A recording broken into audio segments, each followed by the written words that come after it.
warahmatullahi wabarakatuh. Perkenalkan, nama saya Eli Rizkiana dengan NIM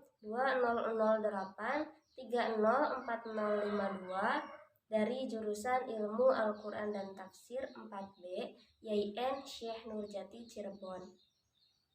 Di sini saya akan menceritakan hasil bacaan saya dari 2 buku sejarah Al-Quran. Buku yang pertama berjudul The History of the Quranic, karya Profesor Dr. M.M. Al-A'zami, dan buku yang kedua yang berjudul Rekonstruksi Sejarah Al-Quran, karya Taufik Adnan Amal. Adapun video ini dibuat guna memenuhi tugas mata kuliah Tarikh Quran yang diampu oleh yang terhormat Bapak Muhammad Yahya. Dilihat dari kedua judul buku tersebut, keduanya sama-sama menjelaskan tentang sejarahnya Al-Quran. Di video ini saya akan menjelaskan isi dari kedua buku tersebut, namun tidak semua bab saya sampaikan di video ini. Saya hanya menyampaikan beberapa babnya saja terlebih dahulu. Adapun bab yang saya sampaikan pada video kali ini, pada buku yang pertama saya akan membahas dari bab 1 sampai bab 4, dan buku yang kedua saya akan membahasnya dari bab 1 sampai bab 3 saja dulu. Baik, langsung saja. Dimulai dari letak geografis dan politik di Jazirah Arab. Letak Jazirah Arab sangat terisolasi, baik dari daratnya maupun dari sisi lautannya. Letak Arab dekat persimpangan 3 benua, Laut Merah di sebelah barat, Teluk Persia di sebelah timur, Lautan India di sebelah selatan, Suria dan Mesopotamia di sebelah utara. Dan semenanjung Arab ini menjadi dunia yang paling mudah dikenal. Selanjutnya, kehidupan di Jazirah Arab. Tanah air pertama Islam yaitu Mekah, yang dimana Mekah merupakan pusat perniagaan yang sangat makmur. Tanah air yang kedua yaitu Yastrib atau yang sekarang disebut dengan Madinah, yang juga merupakan kota niaga tapi tidak sebesar Mekah.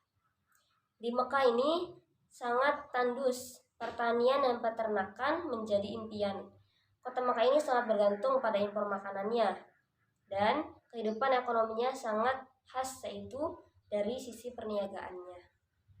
Satu-satunya sumber penghasilan penduduk Mekah yaitu perdagangan dan urusan-urusan yang bertalian dengan itu. Di dalam Al-Quran banyak ungkapan-ungkapan tentang perniagaan atau perdagangan seperti hisab, yaitu sebuah istilah yang lazim digunakan untuk memperhitungkan untung rugi dalam dunia perniagaan atau perdagangan. Seperti masyarakat perniagaan pada umumnya, perdagangan di Mekah pun pernah mengalami yang namanya masalah, seperti kecurangan pedagang, misalnya dalam hal takar-menakar atau timbang-menimbang, bahkan ada yang mempraktekkan riba. Kemudian, struktur sosial Arab pra-Islam hingga awal Islam adalah kesukuan. Bagi orang-orang Arab, suku itu bukan cuman unit atau basis kehidupan sosial saja, tetapi bagi mereka, suku itu kedudukannya sangat tinggi. Kesetiakawanan, solidaritas mereka juga sangat tinggi. Terus juga bagi mereka, setiap anggota suku itu punya tugas agar bisa mengangkat kehormatan dan mengharumkan nama suku mereka.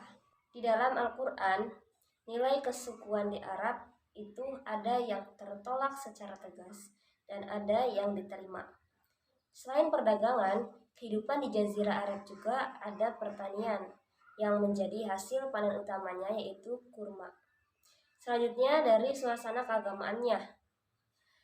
Secara ketat, masalah keagamaan di Arabia pada umumnya adalah politeisme, yang dimana Allah dipandang sebagai Tuhan tertinggi di samping Tuhan-Tuhan atau dewa-dewi lain. Selanjutnya yaitu tentang kisah Nabi Muhammad. Nabi Muhammad lahir sekitar tahun 570. Ibunya bernama Siti Aminah, ayahnya bernama Abdullah. Ayahnya adalah seorang pedagang, namun Sebelum beliau lahir atau masih dalam kandungan, ayahnya ini meninggal dunia. Sehingga beliau lahir dalam keadaan yatim. Pada usia 6 tahun, ibunya pun meninggal dunia, sehingga beliau kemudian dirawat oleh kakeknya yang bernama Abdul Muthalib. Namun tak lama kemudian, pada usia 8 tahun, kakeknya itu meninggal dunia. Kemudian Nabi Muhammad ini diasuh oleh pamannya yang bernama Abu Thalib. Abu Thalib atau pamannya Nabi Muhammad ini adalah seorang pemimpin Bani Hashim yang miskin. Meskipun miskin, beliau sangat dihormati. Beliau selalu membela dan melindungi Nabi Muhammad, tidak terkecuali dalam hal mendakwahkan agama Islam. Meskipun Abu Thalib ini tidak menerima atau meyakini kepercayaan Nabi Muhammad. Sebelum diangkat menjadi nabi, hanya sedikit yang diketahui tentang bagian kehidupan Nabi Muhammad. Namun dapat dipastikan bahwa Nabi Muhammad adalah seseorang yang suka bermeditasi atau bertafakur, introvert, pemalu, agak penyendiri. Dan beliau pada usia muda mendapatkan julukan Al-Amin, yang dimana artinya adalah orang yang dapat dipercaya. Pada usia puluhan tahun, beliau menjalankan bisnis Siti Khadijah, yang dimana Siti Khadijah adalah seorang janda kaya raya yang kemudian menikah dengan Nabi Muhammad. Nabi Muhammad menikah dengan Siti Khadijah pada saat beliau umur 25 tahun, sedangkan Siti Khadijah berumur 40 tahun. Setelah menikah dengan Siti Khadijah, Nabi Muhammad sering pergi ke Gua Hiro untuk melakukan tahalus. Pada saat umur 40 tahun, beliau mendapatkan wahyu dari malaikat Jibril. Setelah itu beliau langsung pulang ke rumah dalam keadaan menggigil dan berkeringat. Kemudian beliau bercerita kepada Khadijah istrinya tentang hal itu. Sebagai seorang istri, Siti Khadijah mempercayai dan mendukung Nabi Muhammad. Kemudian Nabi Muhammad mendakwahkannya kepada keluarga dan orang-orang terdekat. Adapun Siti Khadijah dan Ali bin Abi Thalib adalah orang yang pertama percaya dan membenarkan Nabi Muhammad. 2 tahun kemudian, Nabi Muhammad melakukan dakwah secara terang-terangan, namun banyak yang menolak. Bahkan mereka banyak yang merencanakan hal-hal jahat seperti membunuh dan lain sebagainya. Pada tahun 619, Siti Khadijah dan Abu Thalib pamannya Nabi Muhammad meninggal dunia. Selama 15 tahun menikah dengan Siti Khadijah, Nabi Muhammad tidak pernah menikah lagi sampai wafatnya Siti Khadijah. Keduanya meninggal pada saat Nabi berusia 50 tahun. Beliau tetap melanjutkan dakwahnya meskipun mendapat respon yang kurang baik. Beliau lalu membangun masjid di Madinah. Dakwah Nabi mengalami banyak kesulitan dan banyak peperangan yang memakan banyak nyawa. Pada penghujung tahun 9 Hijriah, posisi Nabi di Madinah semakin mapan dan pengikutnya pun semakin banyak. Pada tahun ke-10 Hijriah, Nabi Muhammad menunaikan ibadah haji ke Mekah, yang dimana ibadah haji ini menjadi ibadah haji terakhir Nabi Muhammad.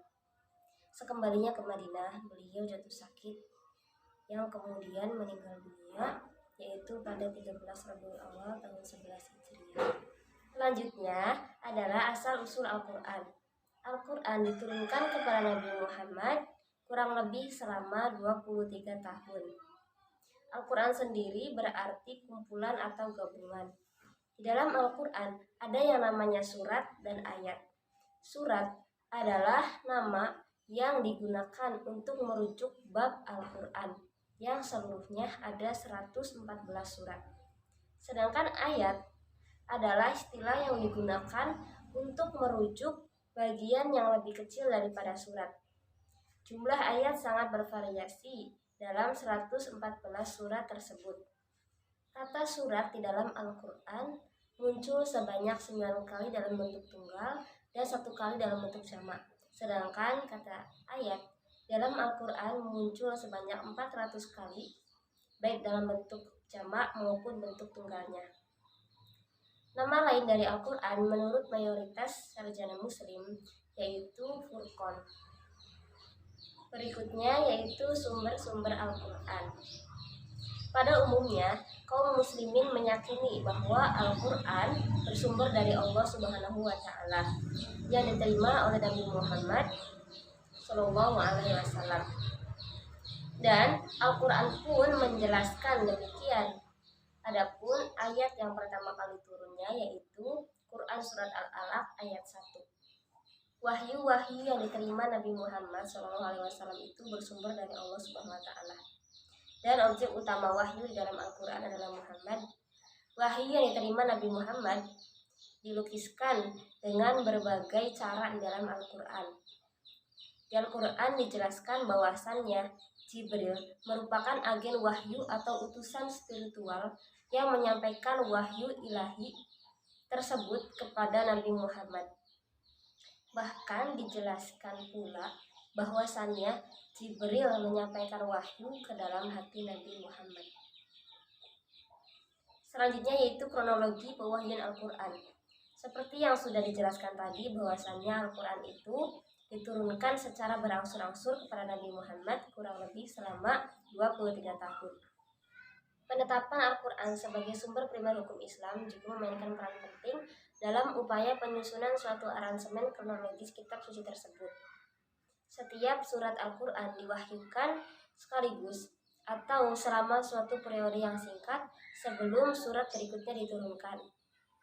Surat-surat ini kemudian diklasifikasikan sebagai surat Makkiyah atau surat Madaniyah, yaitu surat yang diwahyukan sebelum atau sesudah hijrah. Dapat disimpulkan bahwasannya ayat-ayat Makkiyah lebih pendek daripada ayat-ayat Madaniyah. Berikutnya yaitu kronologi Al-Quran Kerajaan Islam.